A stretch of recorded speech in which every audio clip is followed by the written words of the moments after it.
नमस्कार. आज आपण महाशिवरात्री विशेष साबुदाणा वडा कसा तयार करायचा हे पाहणार आहोत. हा वडा पहा ना, अगदी मस्त असा टम्म फुगलेला आहे. अजिबात तेलकट झालेला नाही. बाहेरून मस्त कुरकुरीत आणि आतून छान असा पोकळ तयार झालेला आहे. जेव्हा वडा असा तळल्यानंतर आतून पोकळ तयार होतो ना, तेव्हा समजावं वडा अगदी 100% परफेक्ट जमला आहे. आता बऱ्याच वेळा काय होतं, वडा तेलामध्ये तळायला गेल्यावरती तो फुटतो, मिश्रण अंगावरती येतं. तर असं होऊ नये यासाठी साबुदाण्याच्या तुलनेमध्ये उकडलेल्या बटाट्यांचं प्रमाण किती घ्यावं हे व्हिडिओमध्ये मी अगदी डिटेलमध्ये सांगितलेलं आहे. त्यामुळे तुमचा वडासुद्धा अजिबात तेलकट होणार नाही, तेलामध्ये फुटणार नाही, अगदी माझ्यासारखा टम्म फुगेल. चला तर वेळ न घालवता रेसिपीला सुरुवात करूयात. जर तुम्हाला माझ्या रेसिपीज आवडत असतील तर चॅनलला जरूर सबस्क्राईब करा, त्यासोबतच बेल आयकॉन देखील प्रेस करा. साबुदाणा वडा तयार करण्यासाठी मी या ठिकाणी आपली जी आमटीची घरातील वाटी असते ना, त्या मोठ्या वाटीने 1 वाटी साबुदाणा रात्रभर पाण्यामध्ये भिजत ठेवलेला होता. साबुदाणा पहा ना, अगदी मस्त असा छान भिजला गेला आहे. अजिबात चिकट वगैरे झालेला नाही. अगदी मोत्यांसारखे प्रत्येक दाणे असे वेगवेगळे होत आहे, इतका छान असा भिजला गेला आहे. आता हा साबुदाणा भिजत कसा घालायचा, तर साबुदाणा सुरुवातीला 1-2 पाण्याने स्वच्छ धुवून घ्यायचा. त्यानंतर अगदी वरती थोडंसं पाणी ठेवायचं आहे साबुदाण्याच्या. जास्तीचं पाणी ठेवायचं नाही, नाहीतर साबुदाणा जास्तीचा चिकट होतो. आपण नॉर्मली साबुदाण्याची खिचडी बनवण्यासाठी ज्याप्रमाणे भिजत घालतो ना, त्याच पद्धतीने भिजत घालायचा आहे. आता हा भिजवलेला साबुदाणा मी असा मोकळा करून घेतलेला आहे आणि एका मोठ्या मिक्सिंग बाउलमध्ये काढून घेतलेला आहे, जेणेकरून आपण वड्यांसाठी लागणारं पीठ छान असं भिजवून घेऊयात.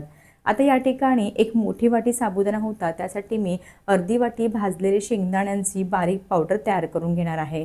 एकदम बारीक कूट तयार करायचा नाही, थोडासा असं ओबडधोबड ठेवायचा, म्हणजे वडा खाताना असा शेंगदाण्याचा दाणा लागला ना तर वडा खायला अजून मजा येते.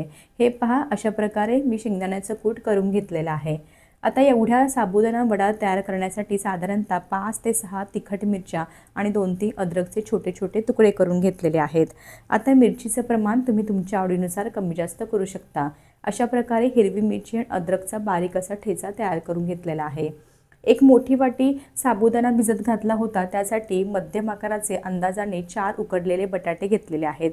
बटाट्यांची सालं काढून घेतलेली आहे. आता हे पहा, असं बारीक किसणीने एकतर बटाटा चांगला असं किसून घ्या, नाहीतर काय करायचं, हाताने चांगलं असं कुस्करून घ्यायचं. पण लक्षात ठेवा, बटाटा चांगला असा कुस्करला गेला पाहिजे. जर बटाट्याचे मोठे मोठे कण शिल्लक राहिले ना, तर काय होईल, व्यवस्थित मिश्रण मिळून येणार नाही. आणि मिश्रण मिळून आलं नाही ना, तर काय होतं, वडा तेलात घातल्यावरती तो फुटू शकतो, जर बटाट्याचे मोठे मोठे कण शिल्लक राहिले तर. आणि अजून एक दुसरं कारण सांगते साबुदाणा वडा तेलात फुटायचं. जर साबुदाण्याच्या तुलनेमध्ये तुम्ही बटाट्याचं प्रमाण कमी घेतलं ना, तरीसुद्धा वडा हा तेलात घातल्यानंतर फुटू शकतो. जर भिजत घालण्यापूर्वी साबुदाण्याचं वजन अर्धा किलो असेल ना साबुदाणा, तर साधारणतः तुम्हाला ह्या ठिकाणी 400 ते 450 ग्रॅम उकडलेला बटाटा वापरायचा आहे. साबुदाण्याचं प्रमाण भिजवण्याच्या आधी कच्चा साबुदाणा मोजून घ्यायचा. जेवढा भरेल तेवढा बटाटा किंवा त्याच्यापेक्षा थोडा कमी बटाटा उकडलेला घ्या, म्हणजे कसं प्रमाण अगदी व्यवस्थित होईल. हे पहा, अशा प्रकारे उकडलेले 4ही बटाटे मी चांगले असे कुस्करून घेतले आहेत हाताने. आणि हिरवी मिरची अद्रकचा ठेचा देखील घालून घेतलेला आहे. त्यासोबतच जो भाजलेल्या शेंगदाण्यांचा कूट घेतला होता ना, त्यापैकी थोडासा ठेवला आहे, बाकी सर्व मी घालून घेतलेलं आहे. आता लगेचच अगदी छोटा अर्धा चमचा साखर घालायची आहे. साखर घातली ना की वडा अजून चवीला छान लागतो. त्यासोबतच अर्ध्या लिंबाचा रससुद्धा मी पिळून घातलेला आहे. साखर लिंबू आवर्जून घाला, त्यामुळे वडा खायला ना खरंच खूप छान लागतो. लगेचच चवीनुसार मीठ घालायचं आहे. आता हे घातलेले जे सर्व जिन्नस आहेत ना, अगदी हाताने व्यवस्थित असे मिक्स करून घ्यायचे आहेत. जर तुम्हाला यामध्ये थोडंसं प्लेन लाल तिखट घालायचं असेल ना, तर ह्याच वेळेस तुम्ही थोडंसं लाल तिखट ॲड करू शकता, जर तुम्हाला वड्यांचा रंग थोडासा लालसर हवा असेल तर. पण आज मी अजिबात लाल तिखटचा वापर न करता पूर्णपणे हिरवी मिरचीचं वाटण ह्या ठिकाणी वापरलेलं आहे आणि मस्त असा वडा तयार करून घेणार आहे. हे पहा, अशा प्रकारे हाताने मी चांगलं असं सर्व मिक्स करून घेत आहे. बटाट्याचे मोठे मोठे कण शिल्लक अजिबात राहिले नाही पाहिजे, त्यामुळे सुरुवातीलाच तुम्हाला सांगितलं, एक तर बारीक किसणीने किसून घ्या, नाहीतर मग हाताने चांगलं असं मिक्स करून घ्या. बटाट्याचे मोठे मोठे कण शिल्लक राहायला अजिबात नको, नाहीतर काय होईल, तुमचा वडा तेलात घातल्यावरती फुटूसुद्धा शकतो. किंवा जर बटाटा कमी पडला ना साबुदाण्याच्या तुलनेमध्ये, तरीसुद्धा वडा तेलात घातल्यानंतर काही वेळाने फुटतो. हे पहा, अशा प्रकारे मस्त असं मी या ठिकाणी वड्यांसाठी लागणारं पीठ जे आहे ते भिजवून घेतलेलं आहे. छान असं मिळून आलेलं आहे. जर तुम्हाला असं वाटलं की साबुदाण्याच्या तुलनेमध्ये बटाटा आपला कमी आहे तर आणखी बटाटा एखादा ॲड करून तुम्ही घालू शकता. आता लगेचच याचे छोटे छोटे वडे मी तयार करून घेणार आहे. हे पहा, अशा प्रकारे छोटे छोटे वडे तयार करून घ्यायचे आहे. तुम्हाला मोठे छोटे कसे आवडत असतील ना त्यानुसार तुम्ही वडे तयार करून घेऊ शकता. काही जण असे गोल गोल वडे तयार करतात लाडूसारखे, काही जण असे चपटे तयार करतात. तुम्हाला ज्याप्रमाणे आवडत असतील ना त्याप्रमाणे तुम्ही हा वडा तयार करून घेऊ शकता. हे पहा, मस्त असा वडा मी तयार करून घेतलेला आहे. एका प्लेटमध्ये ठेवून देते. ह्याच पद्धतीने ना मी तयार केलेल्या मिश्रणाचे अर्धे मिश्रणाचेच वडे मी आत्ता तयार करून घेणार आहे. बाकीचे वडे मी नंतर आम्ही जेवणार आहोत त्यामुळे नंतर तयार करणार आहेत. हे पहा, अशा प्रकारे मी तुम्हाला 2-3 वडे हे तयार करून दाखवते. आता हा साबुदाणा वडा बनवायला फार सोपा आहे. फक्त साबुदाणा आणि बटाट्याचं प्रमाण जर तुम्ही व्यवस्थित घेतलं ना तर तुमचा वडा अजिबात तेलकट होणार नाही, तेलात फुटणार नाही, मस्त असा टम्म फुगेल आणि आतून छान असा पोकळ होईल.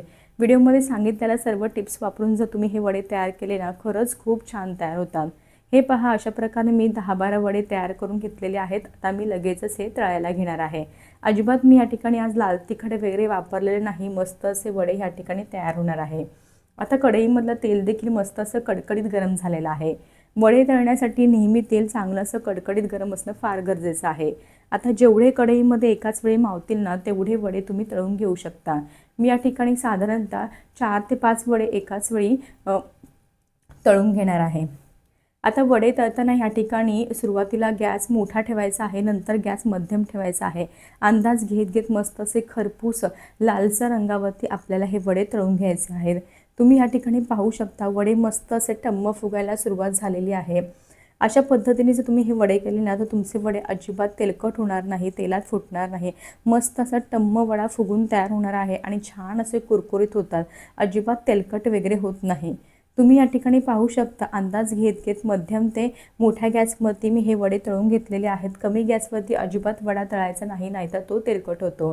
हे पहा, रंग अगदी सुरेख आलेला आहे. अगदी अशाच खरपूस लालसर रंगावरती हे वडे तळून घ्यायचे आहेत.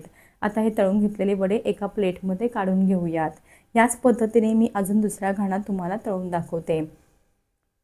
हे पहा, किती मस्त असे आपले वडे तळून तयार झालेले आहे. अजिबात एकही वडा आपला फुटला नाही. मस्त असे वडे टम्म फुगलेले आहेत आणि विशेष म्हणजे ना अजिबात तेलकट वगैरे झालेले नाहीत. महाशिवरात्रीच्या उपवासाला भगर म्हणा, वरई म्हणा अजिबात चालत नाही. जर तुम्हाला भगर किंवा वरई न खाता काहीतरी वेगळं बनवायचं असेल ना तर तुम्ही अशा पद्धतीने साबुदाणा वडा एकदा नक्की ट्राय करून पहा. हे पहा, दुसरी बॅच देखील तळून तयार झालेली आहे. हे वडे देखील मस्त असे टम्म फुगलेले आहेत. प्लेटमध्ये काढून घेऊयात. अशा प्रकारे मी काही वडे तळून घेतलेले आहेत. मस्त असे टम्म फुगलेले आहेत, अजिबात तेलकट झालेले नाही. तुम्हाला एक वडा मी फोडूनही दाखवते म्हणजे तुमच्या लक्षात येईल. कशी वाटली तुम्हाला माझी याची रेसिपी? आवडली असेल तर ह्या महाशिवरात्रीला असे 100% तेलकट न होणारे, टम्म फुगणारे, अजिबात तेलात न फुटणारे साबुदाणे वडे एकदा नक्की करून पहा. कसे झाले मला कमेंट बॉक्समध्ये सांगायला मात्र विसरू नका. असेच भेटूया एका नवीन आणि सोप्या रेसिपीसोबत. तोपर्यंत मस्त खा आणि हेल्दी राहा.